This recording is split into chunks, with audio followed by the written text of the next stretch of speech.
Look at your kitchen shelf. Do you have a small jar of oregano? Most people do. You probably use it on pizza, on pasta, on grilled meat. You think of it as a flavor, a simple, cheap, ordinary kitchen spice.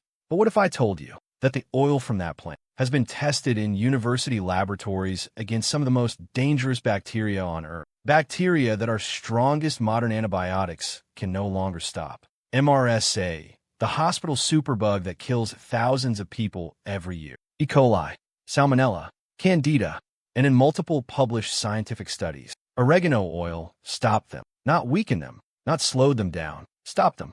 And the scientists who ran those studies were genuinely shocked by what they found. Stay with me, because the most powerful natural antibiotic on Earth has been sitting in your kitchen this entire time. Now, I need to tell you something very serious before we go any further. Something that the World Health Organization has called one of the greatest threats to human health in the 21st century. Right now, all over the world, bacteria are winning. The antibiotics we have relied on for 80 years are slowly, year by year, becoming useless. Bacteria evolve. They adapt. They develop resistance.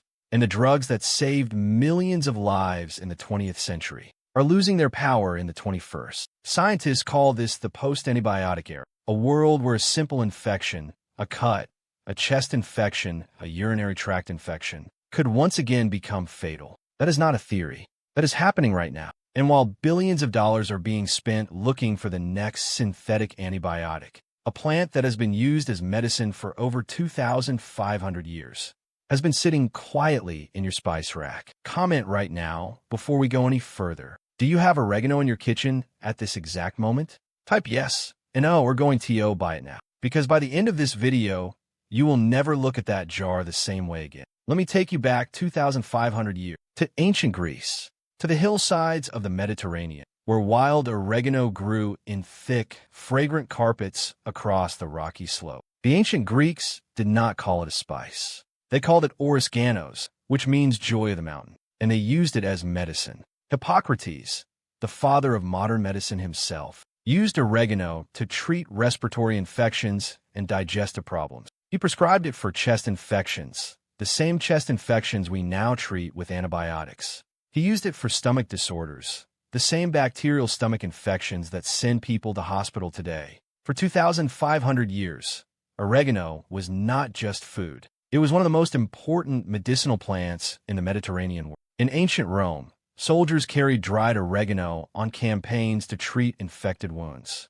In the Ottoman Empire, oregano tea was a standard treatment for colds, flu, and lung infections. In traditional Turkish medicine, oregano oil was applied directly to infected skin and wounds. Across Greece, Italy, Turkey, Spain, and North Africa, every culture that grew up around the Mediterranean knew this plant as medicine. Then came Alexander Fleming, the discovery of penicillin, and the entire world shifted. Within 30 years, antibiotics had become the foundation of modern medicine. Infections that had killed for centuries were suddenly curable, and the plants that had treated those infections for thousands were quietly retired, called folk medicine, dismissed as unscientific, forgotten. But the bacteria that antibiotics were killing, they did not forget. They adapted. And now, nearly 100 years after Fleming's discovery, the medical world is desperately looking for something. And slowly, one laboratory at a time,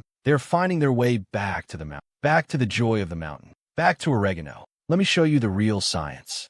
Because this is where ancient wisdom and modern laboratory research meet in the most extraordinary way. Inside oregano oil, there are two primary active compounds. The first is called carvacrol, CRVECRL.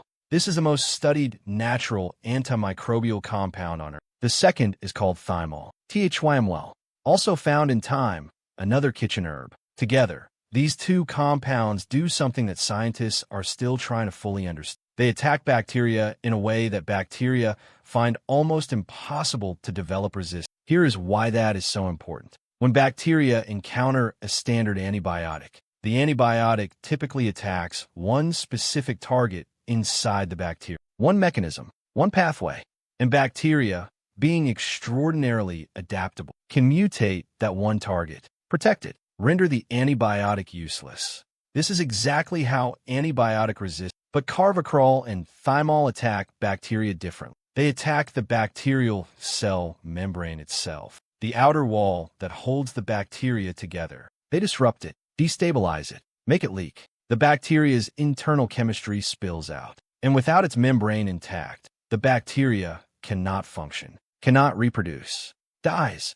Now the studies. A study published in the Journal of Medical Microbiology tested oregano oil against MRSA, methicillin-resistant Staphylococcus aureus, the superbug, the hospital killer, the bacteria that penicillin, methicillin, and multiple other antibiotics can no longer stop. The oregano oil inhibited the growth of MRSA completely in laboratory conditions. A study from the British Journal of Biomedical Science found that carvacrol was effective against all 25 different strains of bacteria tested, including E. coli and Pseudomonas aeruginosa, both of which have developed serious antibiotic resistance. Research from the University of the West of England found that oregano oil was effective against Candida albicans, the fungal infection that causes thrush and gut dysbiosis, which antibiotics not only fail to treat, but actively make worse by destroying protective gut bacteria. Another study tested oregano oil against salmonella, one of the most common causes of food poisoning worldwide. Complete inhibition of bacterial growth. A comprehensive review published in Frontiers in Microbiology, one of the most respected microbiology journals, concluded that carvacrol shows remarkable broad-spectrum antimicrobial activity, with significant potential as an alternative to conventional antibiotics for resistant bacteria. Remarkable, broad-spectrum, alternative to conventional antibiotics.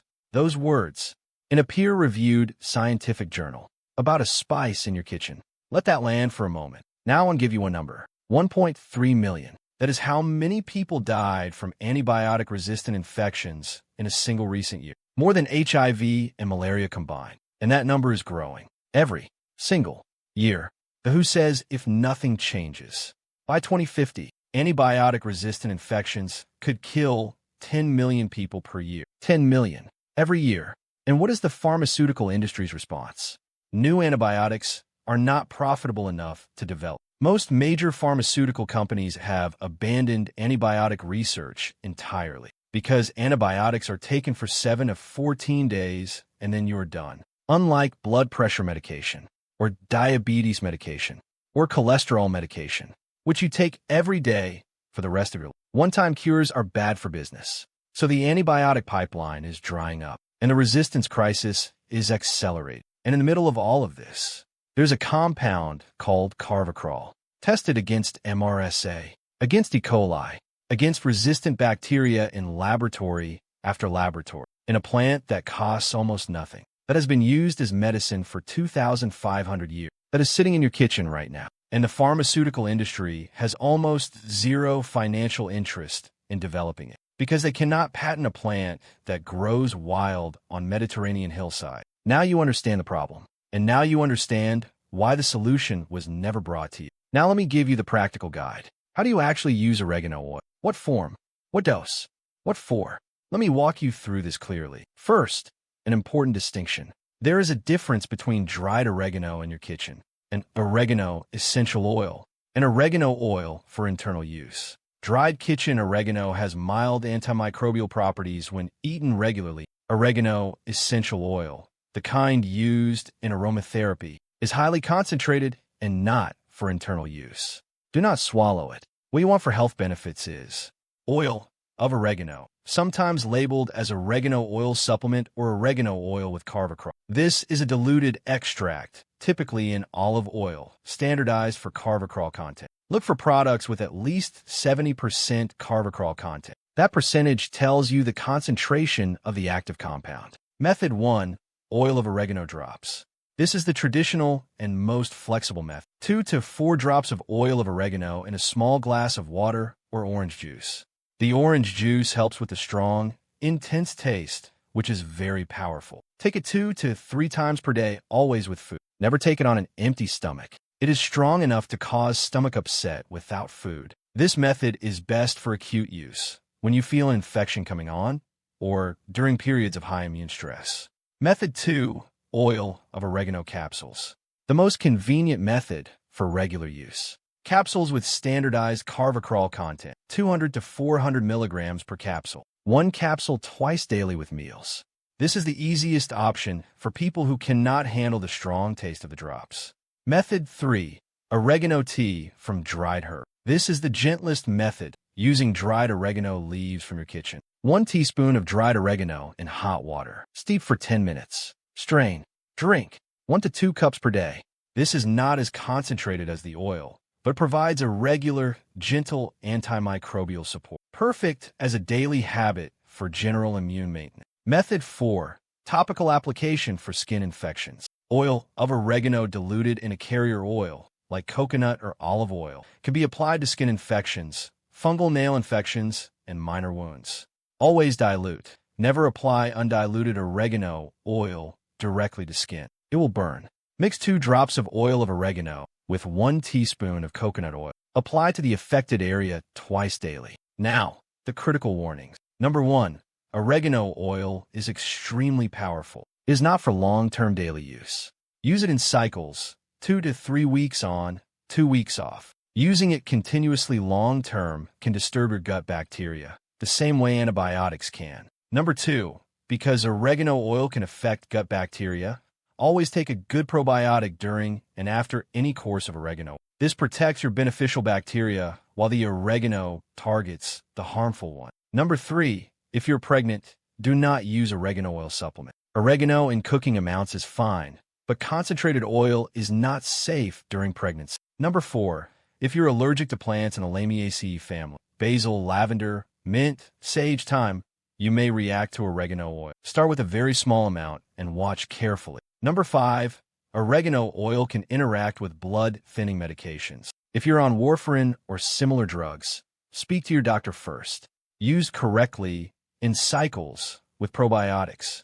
Oregano oil is one of the most powerful natural immune tools available to anyone. And it comes from a plant that humanity has trusted for 2,500 years, for very good reason. Before I end this video, I want to ask you something that I ask in every single video on this channel, and I genuinely mean it every time. Have you, or someone you love, ever had an infection that antibiotics did not fully clear?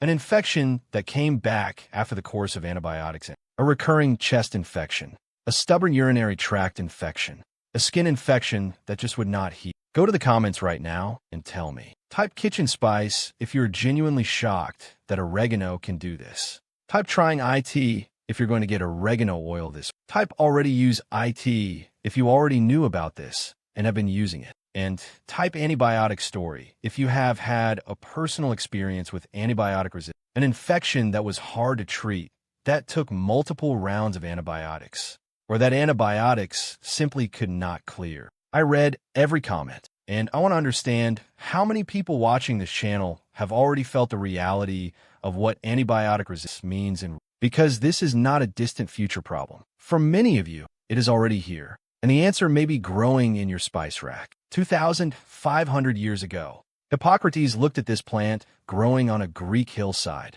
and understood something that took modern science another 2,000 years to confirm in a laboratory. This plant kills bacteria, not in a vague, gentle, maybe it helps kind of way, in a measurable, replicable, published scientific way against resistant bacteria that our most sophisticated pharmaceutical creations can no longer stop. The plant knew before we did. It always does. That is the lesson this channel keeps coming back to. Nature built these defenses millions of years before we started looking for them. We just had to stop dismissing them long enough to actually subscribe to Forbidden Herbs. Turn on the bell, because in my next video, I'm going to take you to a tree. Not just any tree. The oldest species of tree on the entire planet. A tree that survived every mass extinction. That watched the dinosaurs come and go. And inside its ancient leaves, there are compounds that scientists are now studying for one of the most feared conditions of our time. The slow, silent loss of memory, and that video is coming very soon. I will see you there. Take care of yourself. The answer to some of our most urgent modern problems has been growing in our kitchens all along.